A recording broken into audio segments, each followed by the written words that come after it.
Hey guys, it's Tom here, and inside this very package we have the brand new GAN 12M. Daily Puzzles has sent me this early to try, and I'm very excited, so let's get right into it.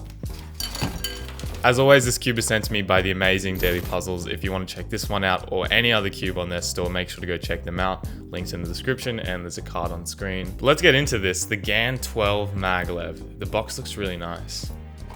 First of all, we have this GAN product card, which looks really nice, but pretty standard for all their cubes.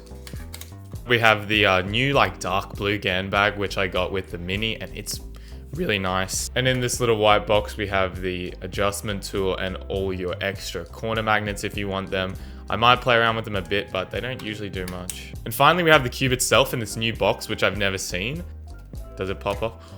Oh, let's get an instant replay of that. Okay, this might be the best box in history. And the GAN 12 itself, this looks like it's UV coated. We have really soft plastic and primary internals. Let's get into some first turns.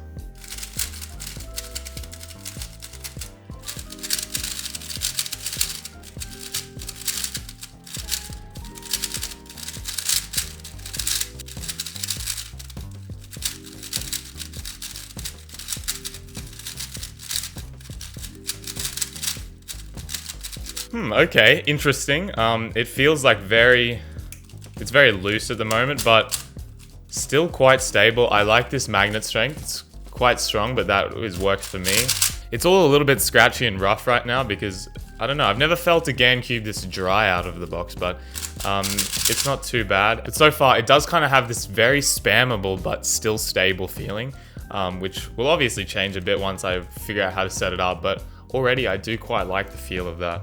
So the version I have here is the Maglev version, which means in your GES nuts, there's no spring. There's actually magnets that repel each other and sort of give the impression of a spring. And with this new GES system, you can customize the center travel and the tension of the nut itself. I don't know the exact specifics. Around the GES nut written are the center travel options, which the lower the number, the tighter the cube feels. It looks like it's repeated 3 times around, and where these little grooves are on the end signifies which number you're on. It sort of matches up on 3 sides, and it's set to 2 by default, which seems pretty good. However, the cube still feels a little bit loose for me at least, so I might try and change the tension a bit. And to do this, we get our 3-pronged adjustment tool, and we slide it into these little grooves behind, a bit deeper in there, and you will twist clockwise and hear little clicks, and that's going through a 1 to 6 system.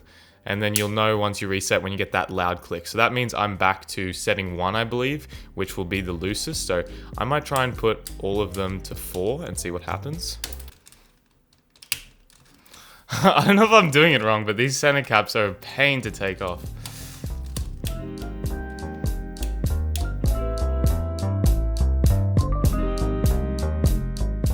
Okay, so I had some technical difficulties with the cube exploding a couple of times because I accidentally pushed down on the GS nut, which loosens it right off. But in the end, I ended up keeping the center travel on 2 because I thought that was a good balance, and I ended up bringing the tensions all up to the 5th setting. Another thing I haven't showed yet is that on the corners you can change the magnet settings, and you can see it has a little plus and a minus depending on if you want to go stronger or weaker than the standard.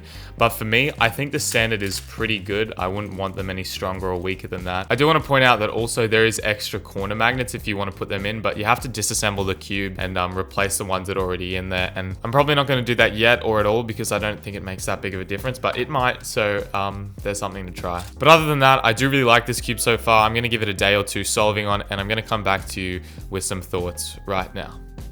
So, wow, my opinion on this cube, at least so far, has changed a lot. This very smooth 6-second solve that you just saw, unfortunately, is not very representative of the solves I've been getting on this cube. After doing maybe a little under 500 solves in the last few days, I'm not that big of a fan of the Maglev GAN 12. After looping it, it did feel much smoother and not so fast, and that's why my impression of it during the unboxing was good, because when you turn this cube carefully and do simple algs, yeah, it does feel pretty good. What I found out though is that at least how I have it set up so far, it doesn't really handle solves with even a little bit of rough turning.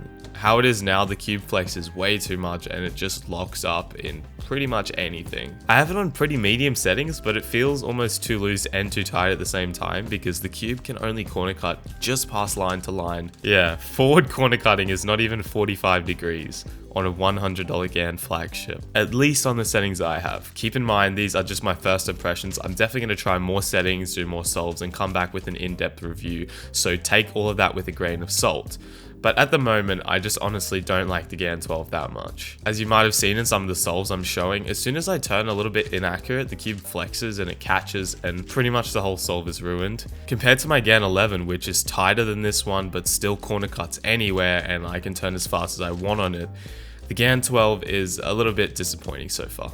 So to sum up my first impressions, I like the feeling of this cube, and if I can figure out a setting which allows the cube to perform the same or similar to its predecessor, I can definitely see it being a good cube. However, so far on the 3 or 4 settings I've tried, it is catchy and flexy and not that great. So I wouldn't recommend you buy it, at least yet, because it is insanely expensive and there aren't a lot of reviews out there.